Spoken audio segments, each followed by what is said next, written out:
Could you run through a couple of your first jobs and talk about some notable mentors that you encountered along the way? And it may be even starting with the college paper or your first real jobs.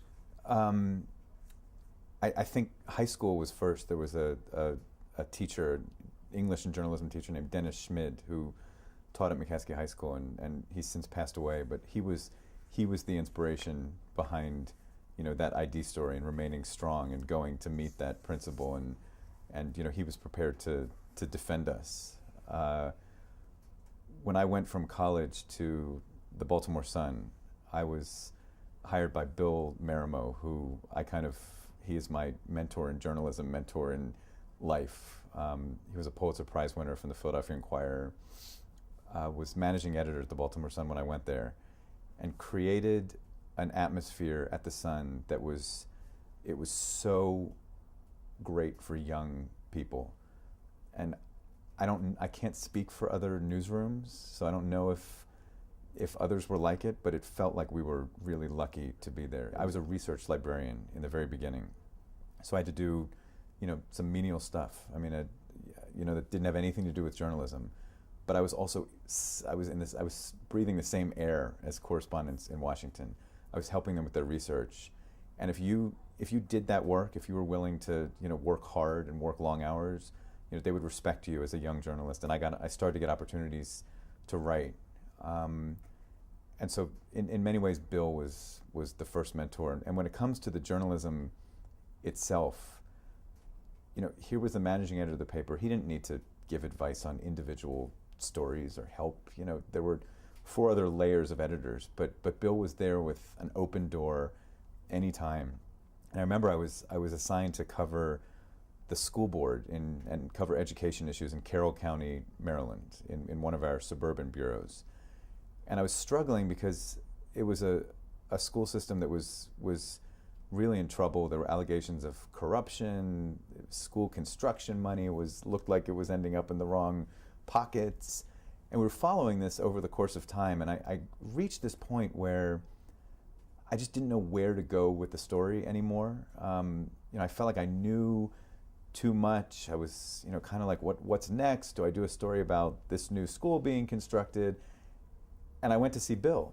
Door was open, and I said, where do I go with this? And he said, I think you should call the school board president and ask him one question. What are the 5 things that you're proud of that the school system has accomplished over the last year?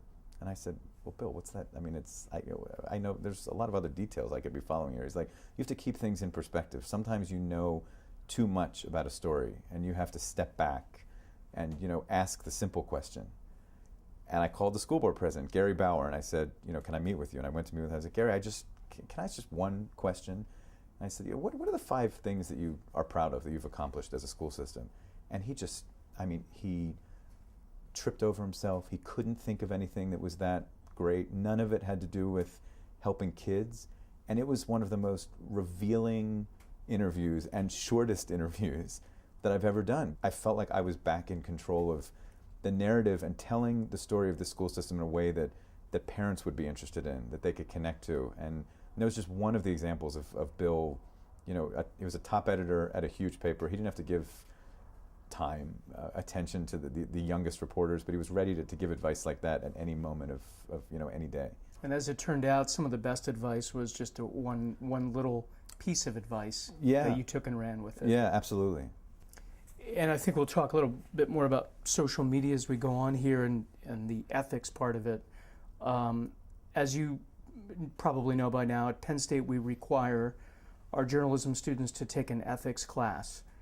How did young reporters develop their ethics awareness in the days before such formal training? It was in many ways, and I took sort of a different route because I didn't go to journalism school, and I went to a university that didn't have a journalism program. So it was really taught, as I went along. And I can remember moments when Dennis Schmid, my high school teacher, and telling me that we couldn't go with this story about IDs until we asked the administration, for a response. and being balanced, being fair, getting both sides. And then in college, I got a taste of politics. And when I was on the Harvard Crimson, we would cover the New Hampshire primaries. And I was a sophomore doing that, and the seniors would teach me about balance and teach me about taking your own political bias, other biases out of your reporting altogether. So it was really learning on the fly in many ways and being mentored by other people in the newsroom. And I can't say that one is better than the other, having formal ethics training versus learning in the newsroom. But I would say if you go into journalism and you haven't had the formal ethics training, make sure it's a subject that you bring up on day one with the people who are mentoring you. Exactly. Can you think of anything specific that your mentor or mentors taught you about ethical journalism? Or do we go back to sort of the way you answered the last question, where it's asking those probing kinds of questions that make you think as a journalist about your story? Yeah, well, I learned something being here at Penn State. Tony Barbieri, who's on the faculty here, was a former editor. When I gave the talk, I described a story I told in 2008 about two women who met Hillary Clinton and Barack Obama on the campaign trail. I was really interested in profiling both of them because it was these moments where real life intersects with politics. And in the course of profiling these two women, I found out that one of them, who was a server at a diner in Iowa, did not get a tip from Hillary Clinton, even though Clinton, got food from her, talked about her story on the campaign trail as she went forward as an example of understanding, Americans who are struggling and struggling financially. And my editor and I decided before that story aired that we didn't have to call the Clinton campaign. And we talked a lot about it. This is not a gotcha story. This is not going to be a headline, Hillary Clinton leaves no tip. I mean, obviously, if that had been the thrust of the story, I would have called the campaign in 2 seconds. This was a story about two women as a profile, and the fact that she didn't get a tip came up, in my conversation with her as sort of in answer to a question about, does Hillary Clinton understand you? And so we decided that, I got firsthand reporting from the person who didn't get a tip. I mean, there was no reason to confirm that, and so we didn't call the campaign. I was talking to Professor Barbieri about it, and he said his guiding principle is always, you will never regret making one more call. And you don't have to include what you learn if it's not appropriate for the story, if you don't believe it, but to be fair, you'll never regret making that call. And I'm still struggling with whether I regret not making the call. And there are many times when I think you'll regret not doing the one extra piece of work. And so I was learning about how a journalism professor here felt about it. I'm learning more every day. Yeah. Great. What do you think the biggest challenge has been that you faced during your career? I think being in Libya during the Arab Spring, I was in Tripoli just as the NATO bombs started falling. It was a type of journalism that I was not prepared for at all.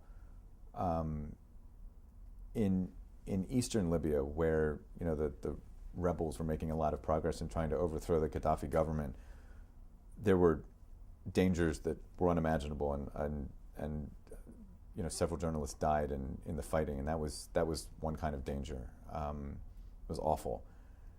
In Tripoli, the Gaddafi government was still in charge. They decided which news organizations could be there. We were locked down in a hotel. Our movements were restricted. We were only allowed to go where the Gaddafi regime would allow us to go. There was one night where they brought us to the Gaddafi compound, suggesting that there was going to be some news event, and we found out later that there was word, never confirmed, but that there was going to be a British bombing raid on the compound, and there were questions about whether we as journalists were being used as human shields. It was this oppressive atmosphere where if you got out for even 5 minutes to interview a real person, you wondered whether they were going to be arrested or I mean, you didn't even want to think about what could happen to them. And that was awful because you felt like you were putting lives at risk when you would talk to people and interview them. And I felt like I just knew that I wasn't getting the real story. I mean, here I was in Tripoli, supposed to be covering, a really important part of the Arab Spring. Sure. But because of the reporting environment, I just knew that I couldn't tell the real story of what was happening in Tripoli. No one would talk about it. We couldn't reach them. The stuff that we were getting from the Gaddafi regime was, who knew if it was true? And so, but yet there was a demand for me to go on the air. And I just, every single day, my producer and I had to figure out a way to be on the air and be bringing this picture of Tripoli without going beyond what we knew. And it was, I really appreciated advice that I got from Don Gagne, who is a colleague of mine at NPR and my greatest mentor since coming to NPR. We covered the White House together, and he taught me radio. But Don said that the White House was an environment where often, our shows would turn to us and have all these questions. And the best thing you could do if you didn't know the answer to a question was to say, I don't know. And it's true. And I would rather sound silly or uninformed than say something that was beyond what I knew or saw. And that was really the atmosphere in Tripoli. In addition to putting lives at risk, in addition to being locked down in a hotel, it was just doing journalism while knowing you weren't getting a true picture of what was happening and being honest with our listeners about that. Fascinating. The aim of the Arthur Page Center here at Penn State and the Arthur Page Society is to help people become counselors to leadership. How can individuals, in your view, best prepare themselves for that kind of role, to be leaders? In journalism or in fields in general? In journalism. I think, I guess I would say a couple of things. I think journalism is a field where it is a constant learning process, and the best environments in a newsroom, whatever form of journalism, is where it's a true learning experience from veterans, mentoring young people who are coming in. I think an important part of the learning experience is showing younger, newer journalists enough respect to give them opportunities. I think that younger journalists need to be open to getting advice and ask a lot of questions. And I think whatever leaders of news organizations can do to foster that environment is going to make for the best news organization. And in the newsrooms I've been in that have had that feel, where even though I was inexperienced, I was respected. If I worked hard, I could get opportunities. Where young people were encouraged to ask questions and to be mentored, where the veterans were willing to mentor. If you can foster that environment, I think it makes for a great place to work.